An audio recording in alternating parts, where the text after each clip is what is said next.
Hi, everybody.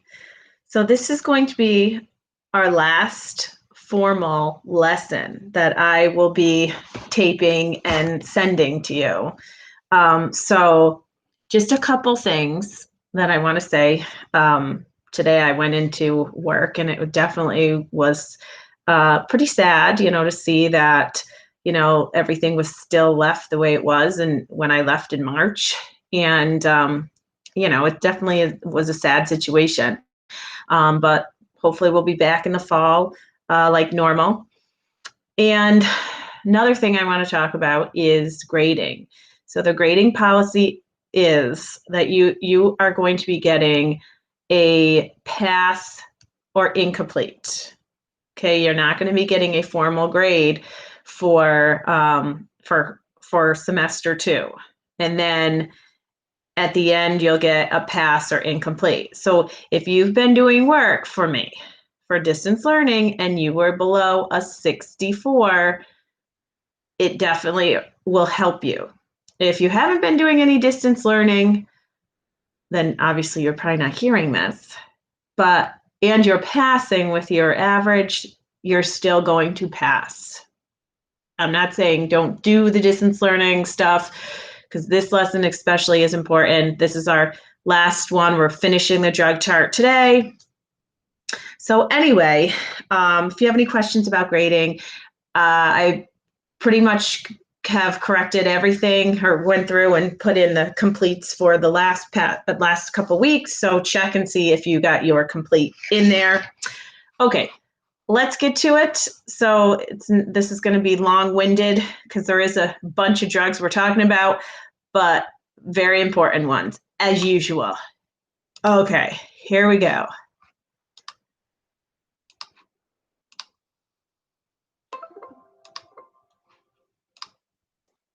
Okay, present. All right. Okay, so we'll be learning about ecstasy today. Ecstasy, benzodiazepines, and I'll tell you, if benzodiazepines and steroids are not on your chart, that's okay. You just can add them on the front, like this wonderful student did. If you don't have a drug chart or you just kind of going through, that's fine too. Okay, so ecstasy, Molly, MDMA, methylene dioxymethamphetamine. Okay, actually it's 3-4. Methylene dioxymethamphetamine. So some street names, Adam, that's MDMA mixed up, love drug, hug drug. This is the drug that makes people feel like, I love you. You're my best friend. And it releases a lot of that serotonin, that love chemical, and makes people want to touchy-feely and all that.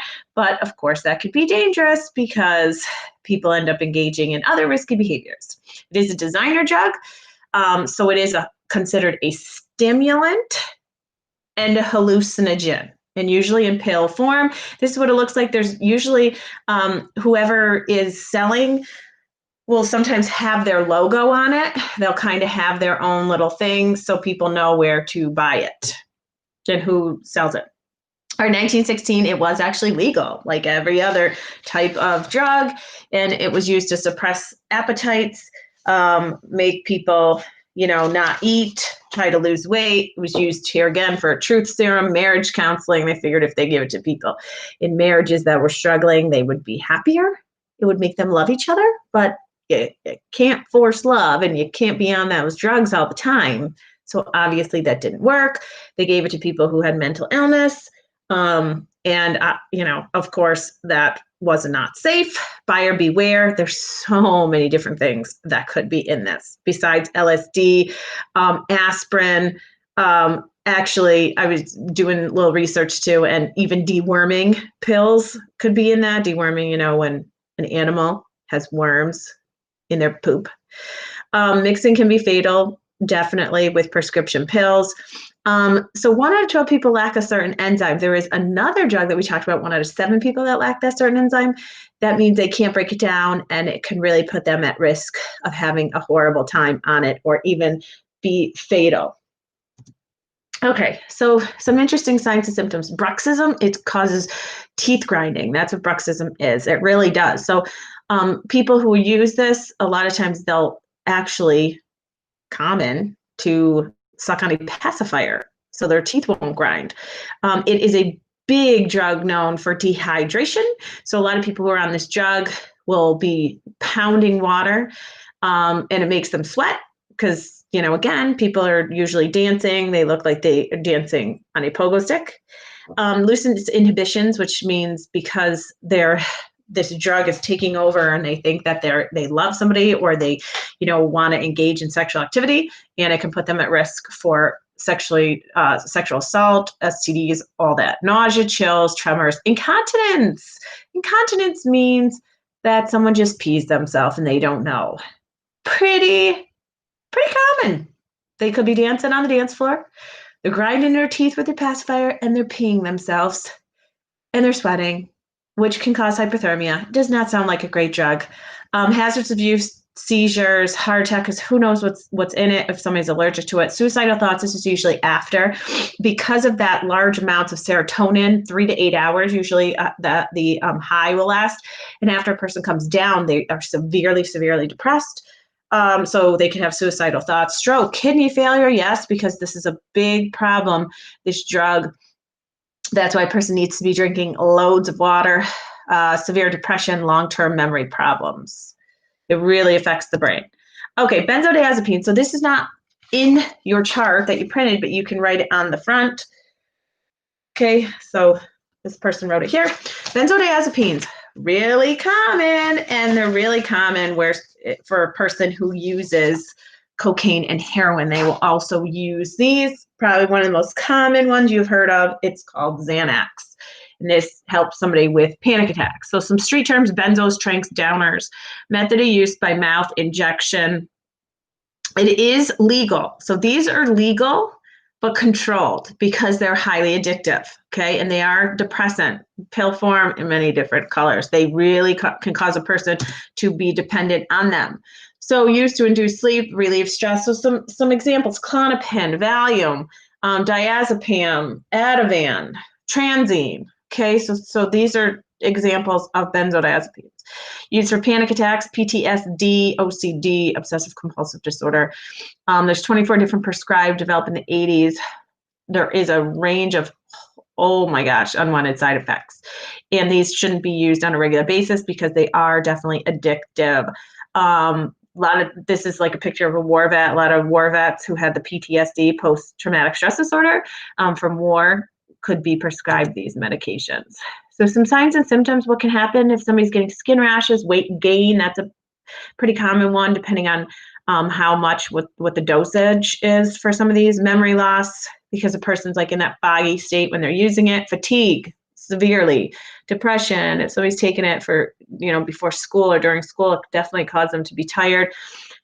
Paranoia, anxiety relieves fear. So hazards of use: muscle weakness, disturbing dream, it's damage to organs because it's a very strong drug. Strokes, difficulty thinking clearly, emotional changes, and of course menstrual irregularities can happen because any type of chemical that you're putting in your body can definitely change other chemicals. All right, some side effects. So if somebody is prescribed this and there is side effects, it is important to let your physician know. So confusion, drowsiness, lightheadedness, outbursts of anger, severe depression, hallucinations can happen. Rare, but can happen. Okay, moving on to the next ones. Date rape drugs. So Rohypnol, you may hear it as roofies, GHB. They're pretty much the same thing. GHB, gamma hydroxybutyrate, and pretty much the same method of use. They're both depressants. Pill form, they can be crushed, snorted through the nose. Most commonly, if they're used for date rape, it's going to be a liquid, and it's colorless and odorless. A person doesn't know it's been slipped into their drink. And this is why it's really important if you go somewhere and you're not really sure, really the crowd or the people, even if a person is, friends with that person, you never know. Okay. There's a story, there's an article that, it's about a bunch of friends hanging out, and 2 girls went over to hang out with them. They were underage, and the boys decided to slip the GHB into their drink, and the one was in the bathroom throwing up. She ended up dying. The boys were charged with manslaughter, the one especially. So, and plus they were underage with alcohol, so it was mixed with alcohol. All right, so some facts, never legal. Roofies was never legal. It's 10 times stronger than Valium, which is that benzodiazepine, okay? Date rape drugs, 15 to 20 minutes, it starts to kick in and lasts about 8 to 18 hours. So, if somebody is looking like they didn't have any alcohol, that, and they're just looking like they're out of it and they don't know what happened. They were, drinking a soda or so you thought. Get them out of the situation as soon as possible. Don't leave them alone. Don't have them sleep it off because they can end up dying. Drug-Induced Rape Act of 1996 because of this drug. So now it's a felony if somebody were to use this on someone else. The 60s, GHB was used as an anesthetic, again, for pain. 1980 sold to bodybuilders. So it's supposed to build muscle up. Obviously, it's very illegal, okay? It's undetectable. More males will abuse it than females. For some reason, it acts really crazy on females, more so than males. Okay. So some signs and symptoms: vomiting, paralysis, drunkenness, confusion. I mean, here's the thing. People will say they feel like they're stuck in cement if they're on this. They can't move. And that's obviously what the predator wants to happen. It also causes amnesia. That is so important to make sure you write down. It causes a person to forget really what happened or think they were dreaming. So they wake up and their shirt could be on inside out and they're like, what the heck happened? So this is one of those ones that, because it's so potent, a person can have that amnesia and think, well, I don't know, something happened, I think, I'm not really sure. And then that's why it's hard to go and accuse somebody because they're not really sure what happened. And then, of course, mixing with other drugs, even like alcohol, there it is, seizures and death. Okay, avoid being a victim. Get this all down. I think this is so important. I've talked about this before with alcohol, but do not accept a drink from anyone. I don't care who it is. If it's open container, especially, do not take it. Do not drink out of a big punch bowl at a party. If you go to a party, which you probably will in high school, or even at a friend's house, be careful. Who knows what's in it? It could be just ashes or whatever, besides other types of alcohol or even, any type of date rape drug. Do not leave your drink unattended. Something could be slipped into it. Drink only from cans or bottles that have not been opened. Make a pact with friends. We go together, we go home together. Not, well, so-and-so is going to stay, or, I can't get them out of the party because they're so drunk or they're so obnoxious. Yeah, you leave. They'll be happy. They'll be mad at you then, but they'll be happy the next day when they're safe. And then, of course, if you think anything was tampered with, call 911. Try to save the drink, the sample of the drink. If you can, get them out of there. It's very important. Don't mess around with this. Don't go to random places that you're not sure. Always let somebody know where you're going, where you're going to be. Never go off with somebody that you're not sure who it is. Don't meet anybody online and do this. Just don't do that, especially when it comes to, drinking alcohol and thinking that you may have it under control. And if there's drugs at the party, you cannot think that everything is going to be safe, because it's not. Okay, last one, not in the chart, write it on the front: steroids. So yes, I've seen steroids live in action. I worked at a gym. I was a personal trainer for a couple of years. So steroids, the ones that we're going to talk about, are anabolic, pill or liquid form. So basically, these types of steroids are illegal. Synthetic testosterone, so it's extra testosterone that's put into the body, sold on the black market. Of course, usually it goes to some kind of post office thing. It won't usually ship right to the person's house. A lot of it, can be ordered online, but again, buyer